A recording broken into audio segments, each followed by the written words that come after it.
The last episode we did was internal weapons, and it was so rich and so filled with information, and I got such riveting and fascinating answers from Sister Denise that we decided to take this up further and call this episode Internal Weapons Part 2. So thank you for joining us, and I do hope that you are taking notes, because this is such personal relevance to anyone who is on a spiritual journey.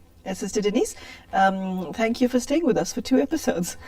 This particular topic has such personal relevance for a woman or anyone on a spiritual path. I think most of us do not take the time and effort to do the internal work that's necessary to meet life head on. We leave ourselves at the mercy of our negative traits and at the mercy of life. And what you shared earlier in part 1 of this episode is that one should continually develop oneself and come up with new arsenal. I would like you to give us more practical examples of what somebody who's armed looks like on the inside. Well, one of the weapons is the bows and arrows. And your bow is symbolic. You know the rainbow with all the colors like this? So this is called the bow of Indra. And in the mythology, the bow of Indra could not be bent except by a great hero.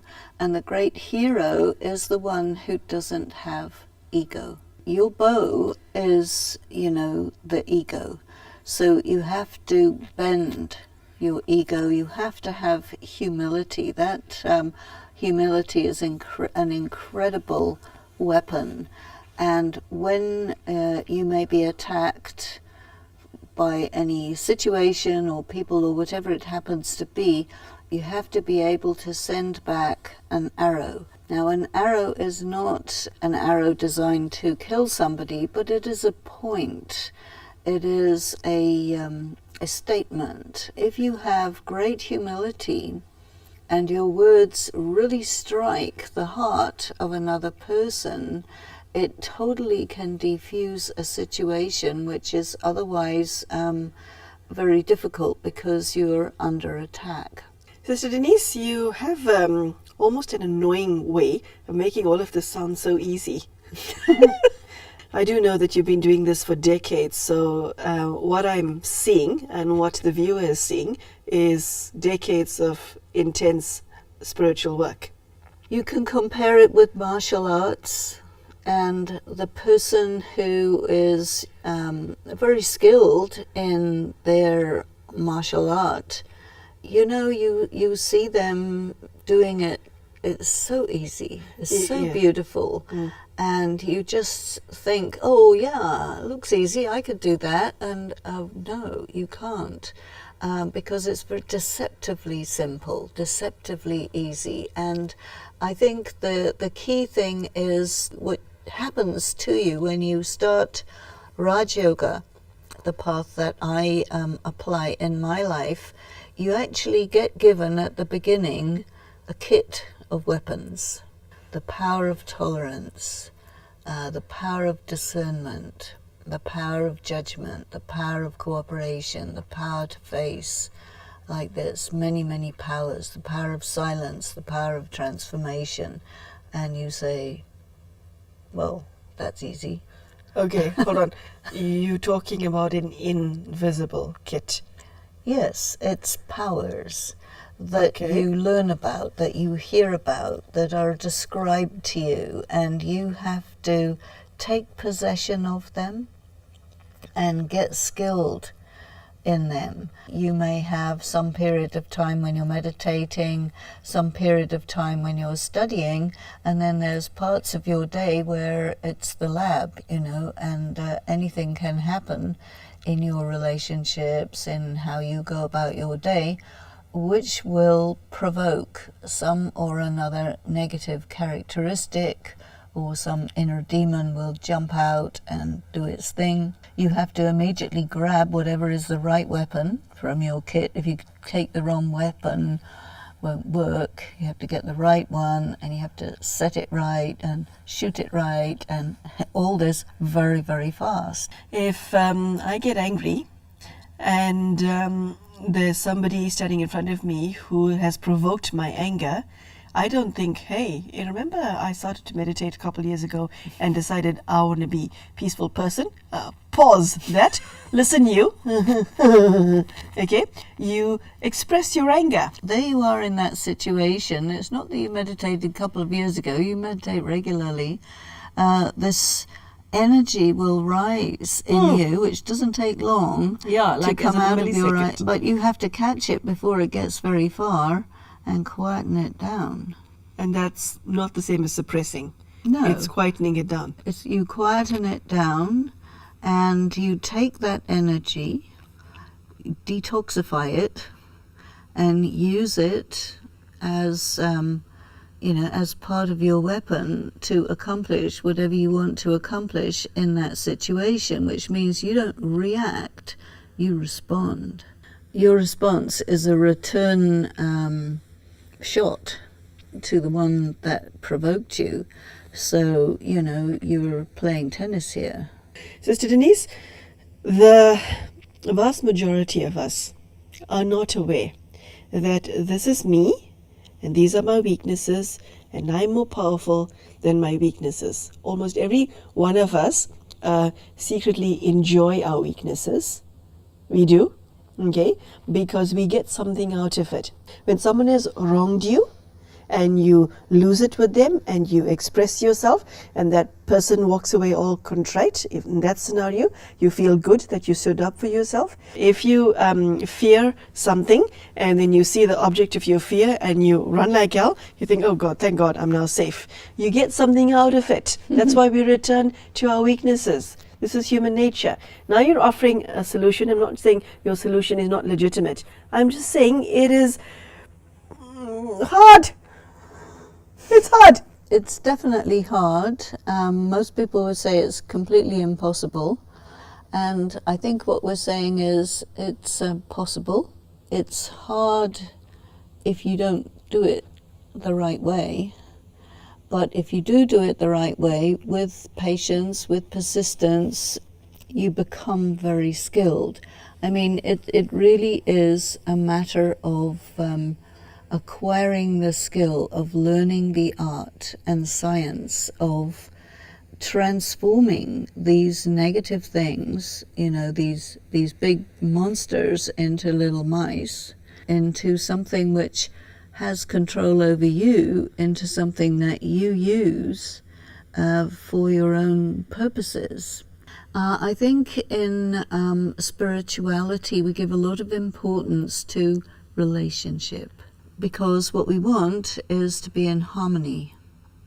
So if someone comes along and is very provocative, I don't have to get provoked. I can turn the situation around and make it the way I want it to be. Is that our weakness, Sister Denise, that we allow ourselves to be provoked so easily, that we are so susceptible to triggers from the external? Well, yes, I would say. That should be our point of greatest protection, to know your vulnerabilities. Well, I think it's very important to be able to be vulnerable, and you can be vulnerable when you're really strong, because you don't have to be defensive. Defensive is when you're weak. You've silenced me again, because most people don't know that. Well, let's look at ego, because ego is something that we're always talking about. Ego is the big problem, the big monster. In spirituality, we often say that basically all the vices come down to ego or false pride, where you operate in such a way that other people are harmed and you go into debt. You want to be in your power. Your negative characteristics, you don't actually have to call them negative characteristics. You can call them energies. And that energy, either it controls you or you control it. This is where I want to stop you, Sister Denise. We do not know where I end and my weakness begins. We think I am my weakness. I am my weakness, which sometimes we do not even consider as a weakness. I am angry is one and the same. I am angry. Part of who I am, my identity. Well, when you practice spirituality, you're also studying, and you have to decide whether what you're studying is true.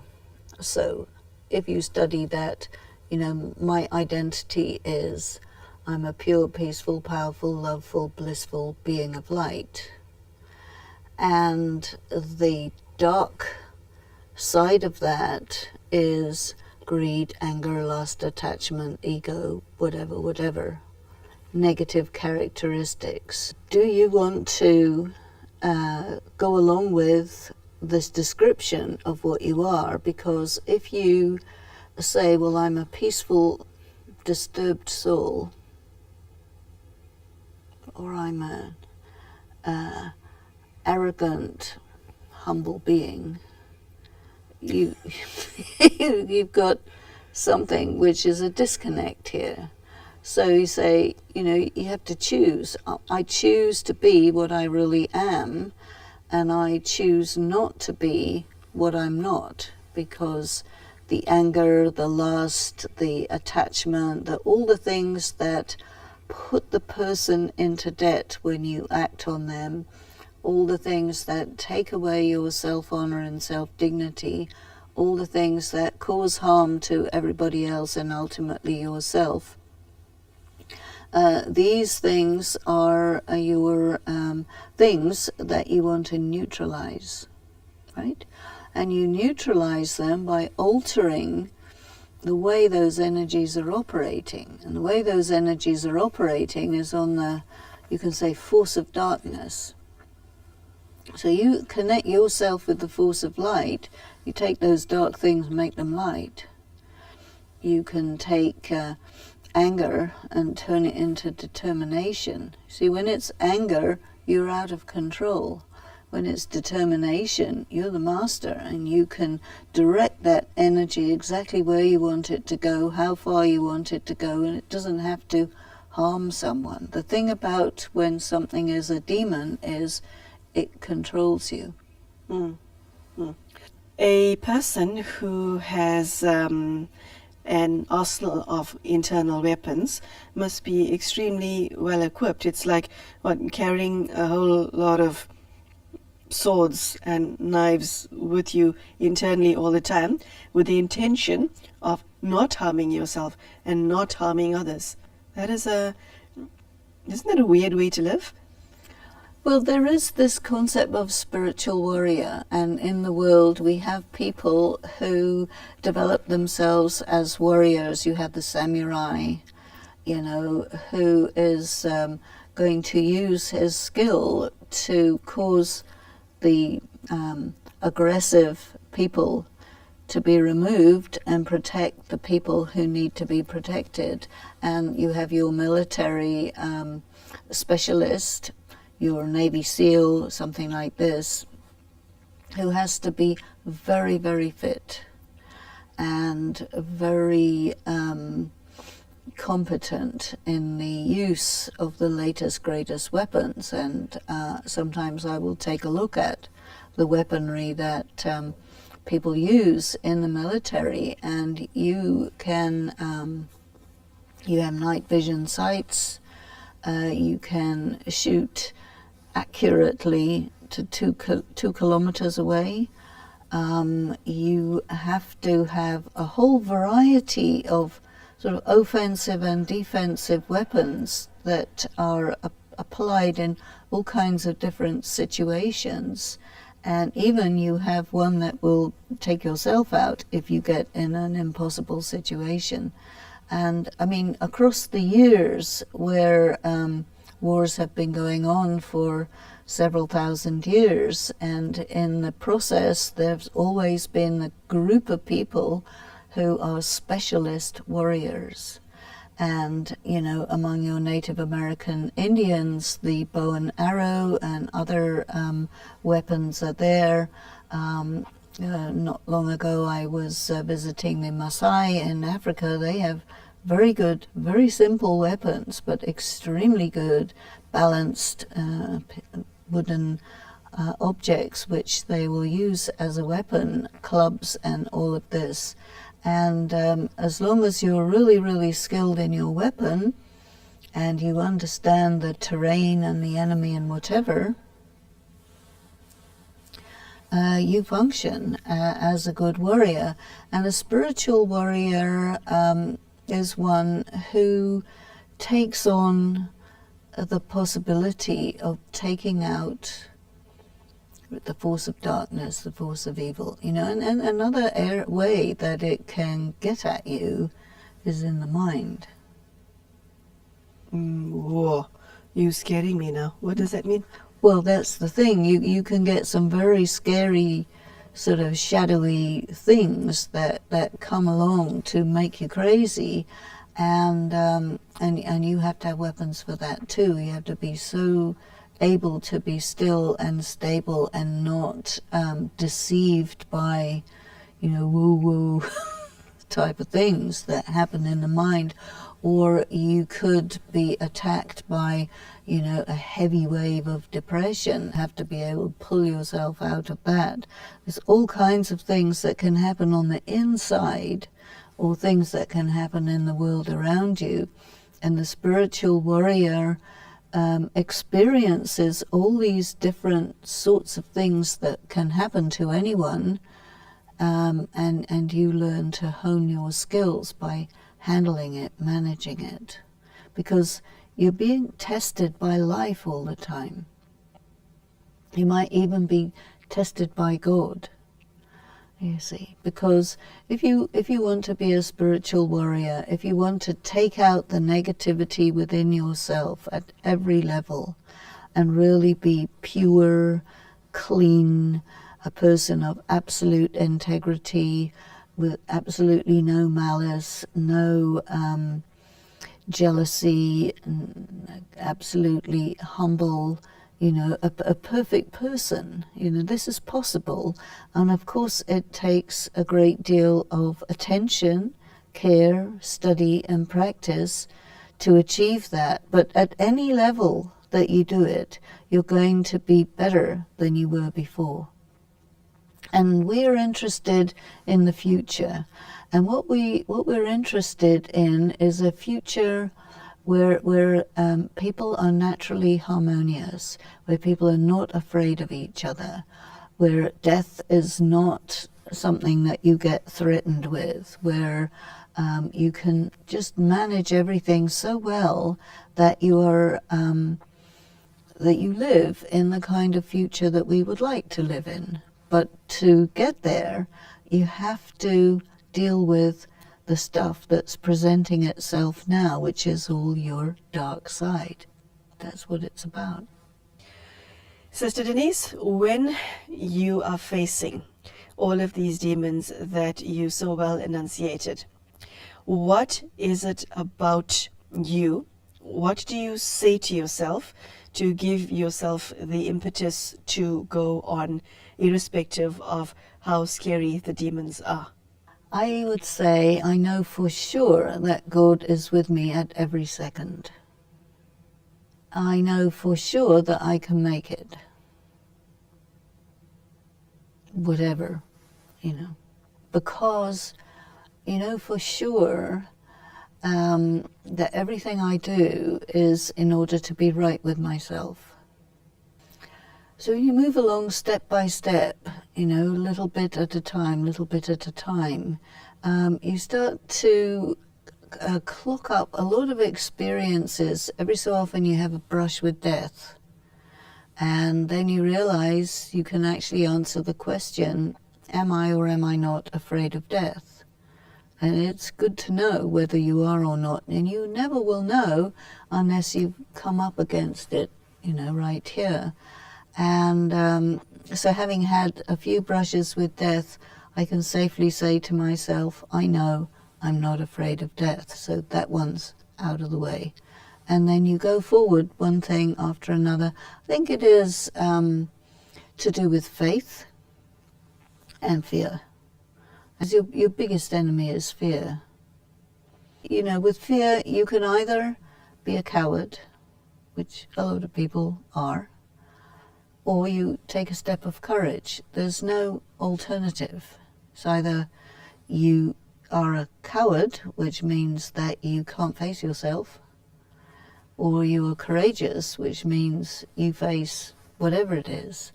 And this, one after another, facing what comes, facing fears, every time they come, it makes you more and more and more powerful. And when you do something out of cowardice, it makes you weaker and weaker and weaker. So you just find yourself in this choice. It's one or the other. You get powerful or you get weak. What do you want? Well, there you have it. That's been another riveting half an hour listening to Sister Denise share her knowledge and experience of how one overcomes one's demons.